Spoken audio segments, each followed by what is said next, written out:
In this final segment, we're going to review where carbohydrates are found and address the controversy on added sugars. So remember that carbohydrates are found in all plant sources of food and milk products, milk or dairy products. As far as fruits go, fruits are going to vary in water content, their fiber and sugar concentration. So also thinking about the concept of juices or smoothies. So juices may have added sugars. The sugar content may differ, but if we compare that apple with a glass of apple juice, the apple is going to have more fiber. If we compare a glass of orange juice with just an orange, the fiber content is going to be different. So if you're choosing juices to get your fruit, that's okay. But again, you want to watch the calorie content coming in, and if there are added sugars. So definitely watch our added sugars.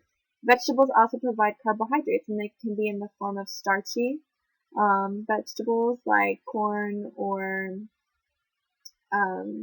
potatoes, or non-starchy vegetables like carrots and spinach and broccoli. Remember, when we are checking or consuming grains, we want to make at least half of our grains whole. Not all of your grains have to be whole, but half of them should be. Thinking back to the benefits of whole grains, and it can reduce your risk of heart disease, of type 2 diabetes. It can help you feel full and manage your weight.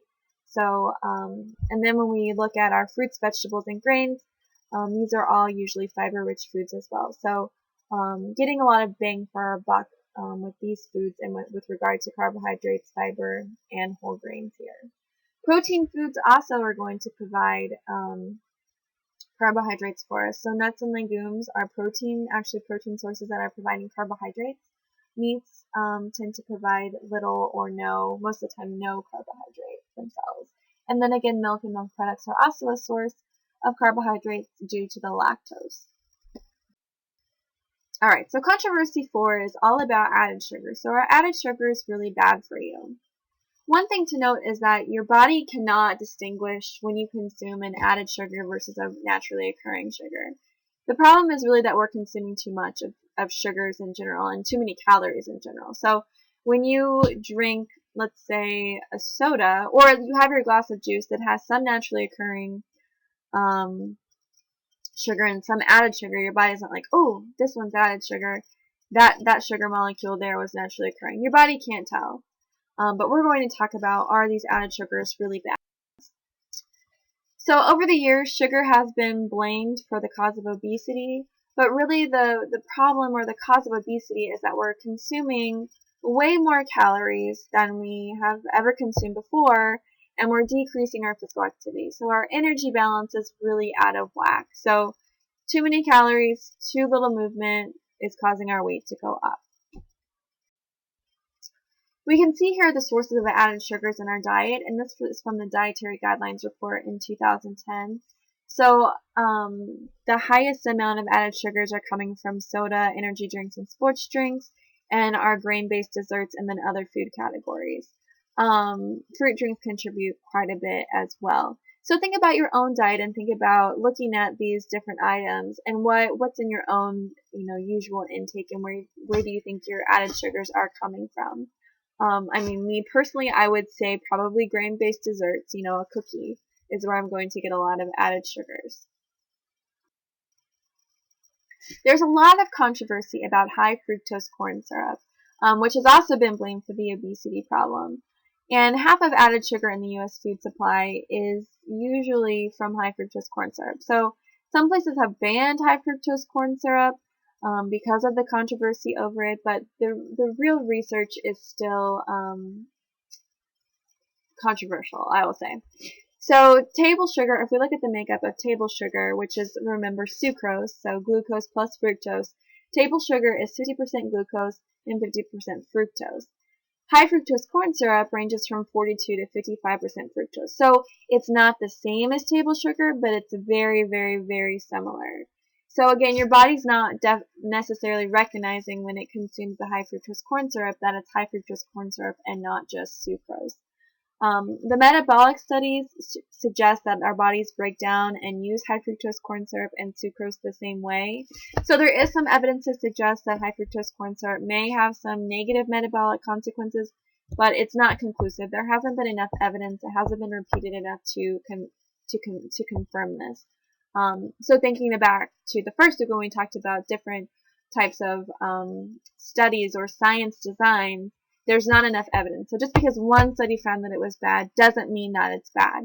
So we really have to look at the evidence as a whole, and the evidence as a whole is not conclusive, so more research is really needed. The bottom line is that all sugars and sweeteners should be kept to a minimum. So the problem is not necessarily that we're consuming too much high fructose corn syrup, it's that we're consuming too much sugar, we're consuming too much high fructose corn syrup, we're consuming too much honey.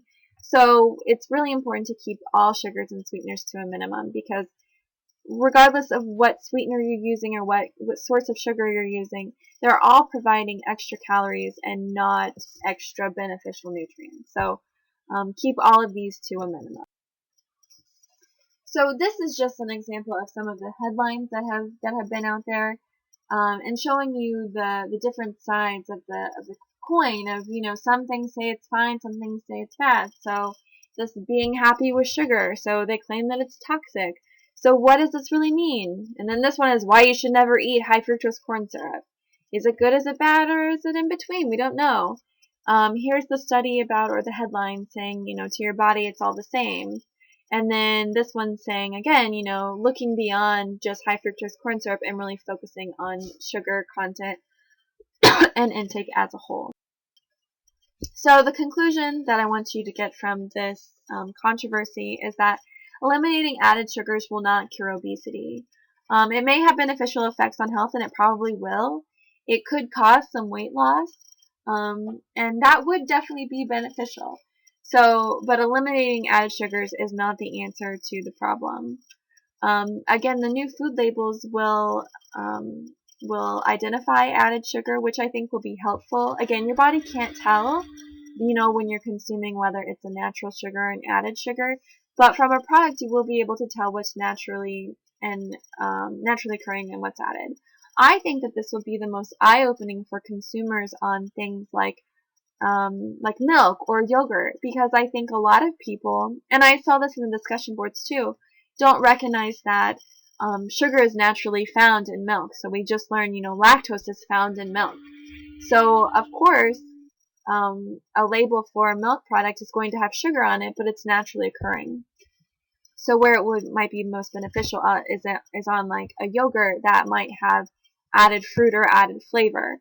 So some of that sugar is going to be naturally occurring from the lactose, but some of the sugar may actually be naturally occurring from fruit added. But if it's a flavoring, that sugar would not be natural, and it would then be labeled as added.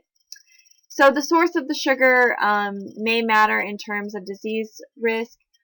So remember, fruits have fructose. So fructose can't be that negative if fruits, which we're told to consume all the time, contain fructose. So remember what else is in these foods. So fiber, vitamins, minerals, other beneficial phytochemicals. So don't cut out fruits just because you hear the word fructose and that fruits have fructose in them.